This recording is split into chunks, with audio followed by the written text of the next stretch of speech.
Hello viewers, and welcome to Christmas in the Kermode household. Now, as you probably know, one of the things about Christmas is it's the one time of year when it's justifiable, legitimate if you want, to watch a bunch of television, because television at Christmas is just a load of films, and the Christmas schedules have just been released, so I thought I'd give you my heads up on the best stuff to watch over the festive period. And top of the pile is, on the BBC, there's an Orson Welles season. They're showing things like Magnificent Ambersons and Citizen Kane, and of course, a very long interview with Orson Welles that was done for Arena. Now, I mention this particularly because, as you know, out in cinemas at the moment, Me and Orson Welles, which was filmed in the Gaiety Theatre in the Isle of Man, I liked it very, very much. Not sure that it was the feel-good film of the year, but a big hit for me. So watch the films, watch the interview, go and see Me and Orson Welles in the cinema, and then ask yourself this question: who was better at being Orson Welles or Christian Mackay?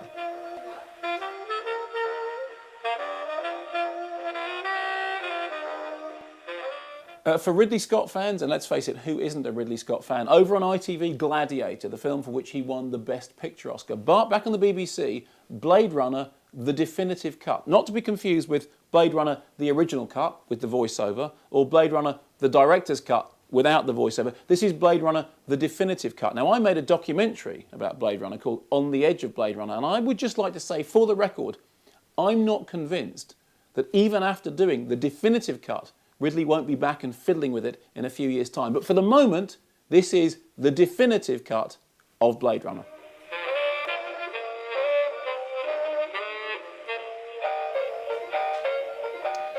Now, when it comes to fun for all the family, you can't beat Aardman animation. And this Christmas, there is a festive feast of Aardman on the telly. On the BBC, they're showing all the short films, all the ones you know and love. They're showing the features, Chicken Run, which of course is glorious stop-motion animation, Flushed Away, which I like, but Digimation, which will never quite have the 3D tactility of stop-motion, and most importantly, Wallace and Gromit, Curse of the Were-Rabbit. Now, if you're a regular Kermode Uncut viewer, you will know that a few years ago I gave my Culture Show Kermode Award to Wallace and Gromit, Curse of the Were-Rabbit for Best Cinematography, because the thing about Aardman is they really understand how to light their movies, how to make little plasticine models look like great big three-dimensional cinematic spectacles. So for the best lit film of the year, Wallace and Gromit, Curse of the Were-Rabbit, and more worryingly, bear this in mind, this is the 20th anniversary of Wallace and Gromit. They first got together 20 years ago for a grand day out.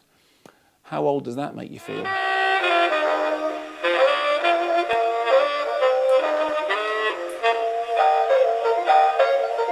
Now, obviously it can't all be fun and frivolity, because into every life a little rain must fall. It's important to remember that even as we're enjoying ourselves and stuffing our faces, that there is terrible suffering in the world.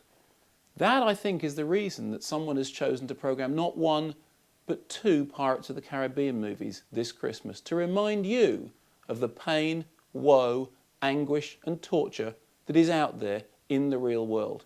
Yes, 6 full hours of excruciating overacting by Johnny Depp doing his finest impression of a drunk karaoke singer showing off in a very small room. Now bear this in mind as you huddle in the bosom of your family.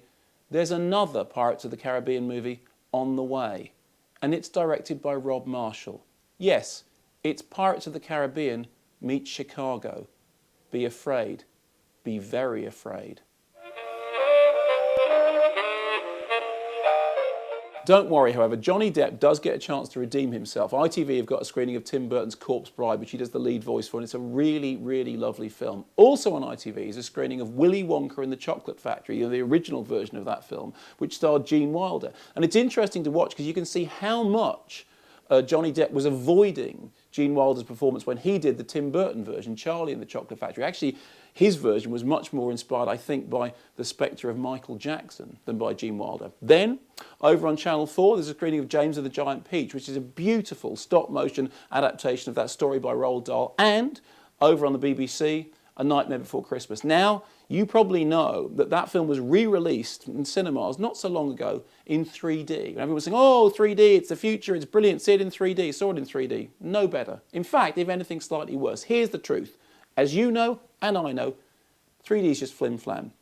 Everything is fine in 2D. Nightmare Before Christmas is proof of that.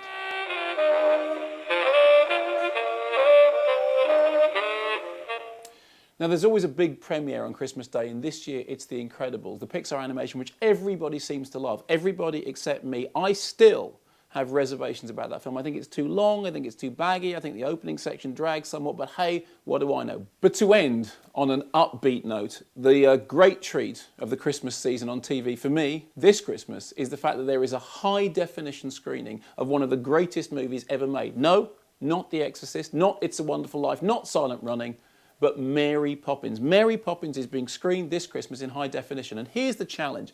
I've often said that one of the great things about Mary Poppins is that despite the fact that it has fairly basic special effects, you genuinely can't see the join between where the live action stuff ends and the cartoons begin in that middle section when they go off for a jolly holiday with Mary. Well, if you don't believe me, watch it again in HD and you still won't be able to see the join. And you know why? Because you won't want to see the join. You will be so swept away with the magic of that movie that you will not care where technology takes over and magic ends. Because when you're watching Mary Poppins, everything else fades away and you believe in the reality of the movie. And if you don't, shame on you. And with that, let me wish you a happy Christmas and let me and my good friend here play you out. Blues in A, watch me for the changes and try and keep up.